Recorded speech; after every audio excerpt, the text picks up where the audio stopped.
உதயநிதி ஸ்டாலின் மட்டும்தான் தாவேக்காவில் சேர போறாருன்னு சொல்லல, மீது எல்லா பேரும் சொல்லிட்டாங்க. இது ஒரு நரேஷன் செட்டிங்.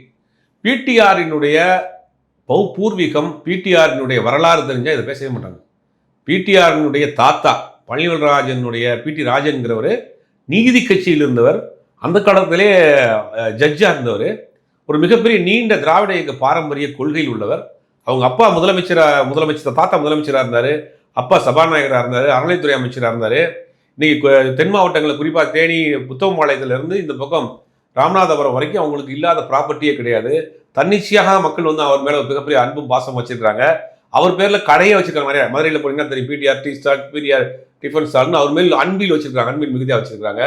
இவருமே நீண்ட நாட்கள் வந்து வெளிநாட்டில் ஒரு மிகப்பெரிய பதவியில் இருந்தவர். அவங்க அப்பா இறந்ததுக்கு பிறகு அரசியலுக்கு இவர் வந்து அழைத்து வரப்பட்டார். இவர் அரசியலுக்கு வந்து தான் சம்பாரிச்சு அரசியல் ரீதியாக தான் பண்ணணும்னு ஒன்றும் அவசியம் கிடையாது. ரெண்டாவது, அந்த கலைஞர் குடும்பத்துக்கு மிக நெருக்கமான உறவினர் கூட இவர் சபரீசன் அவர் இருக்கார் இல்லையா, அந்த குடும்பத்துக்கு இவங்க நெருங்கிய உறவினர்கள் அவங்க, அந்த குடும்பத்தில் ஒருத்தர். அவர் எப்படி போவாருங்கிற ஒரு லாஜிக் எப்படி சொல்றாங்கன்னே தெரியல. மீதி யாரையாவது சொல்லியிருந்தா கூட ஏதோ ஒன்று ரெண்டு கூட நம்புற மாதிரி இருக்கும்.